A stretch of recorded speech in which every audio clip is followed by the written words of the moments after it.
Les bons docteurs examinent complètement le malade avant de le soigner. Ceux qui n'en veulent qu'à l'argent regardent la langue et renvoient le patient. Mais les bons docteurs feront beaucoup d'examens. Ils examinent les poumons, le sang et bien d'autres choses, et disent aux malades quelle est la cause de leur maladie. Alors ils ordonnent le bon traitement. Le Seigneur Jésus est la seule personne qui peut diagnostiquer notre nature intérieure. À moins que nous ne nous humilions et que nous nous voyions nous-mêmes comme il nous voit, il ne peut pas nous bénir. Nous devons nous écrier comme Job au chapitre 42, verset 6, et comme Pierre dans Luc 5, 8, et permettre au Seigneur de diagnostiquer nos maladies spirituelles. Pierre ne s'était jamais vu lui-même intérieurement. Le Seigneur Jésus a dû venir à lui maintes et maintes fois, jusqu'à ce qu'il vit sa vraie condition. La première fois que le Seigneur le rencontra est mentionnée dans Jean 1, 35 à 42.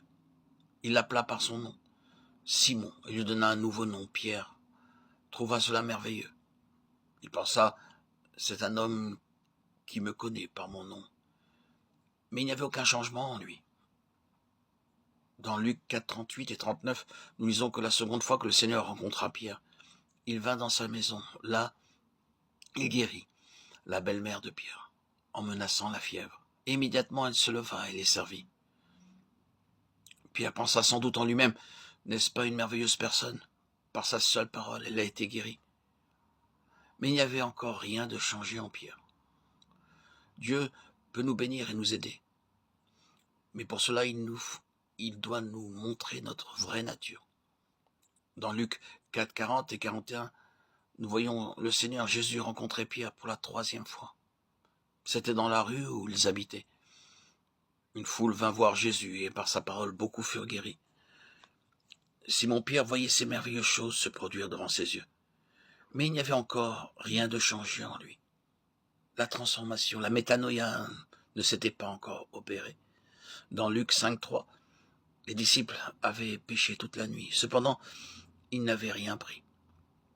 Pierre était assis, l'estomac vide, dans le bateau vide. Mais justement, dans le bateau même, le Seigneur vint lui montrer que bien qu'il soit travailleur, honnête et craignant Dieu, sa vie intérieure était stérile. Il n'était pas encore complètement prêt pour suivre le Christ.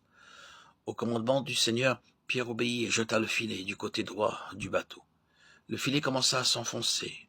À la fin, Pierre vit sa condition. Il dit, « Seigneur, retire-toi de moi, parce que je suis un homme pécheur. » Il ne dit pas cela au commencement.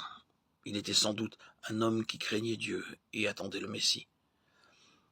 Mais il n'avait jamais vu sa condition de pécheur et le Seigneur a dû venir à lui à plusieurs reprises avant qu'il ne la réalise. Notre nature est sous la condamnation, à moins que notre vieil homme ne soit crucifié. Dans ce cas, nous recevons la nouvelle vie et alors seulement nous recevons la vraie bénédiction. C'est dans ce but que notre Seigneur vint à Béthanie, dans la maison de Marie, de Marthe et de Lazare. C'est afin de les changer et de les rendre entièrement nouveaux. Ceci est une image d'une véritable église. À chacune de ses visites à Béthanie, il révéla quelque chose. Il veut nous apprendre aussi comment son amour peut venir en nous pleinement. Notre Seigneur veut que notre cœur, notre maison et notre église soient une Béthanie. Alors, il y aura une vie triomphante, une maison heureuse et une église vivante. Ce triple secret est révélé par la venue de notre Seigneur à Béthanie.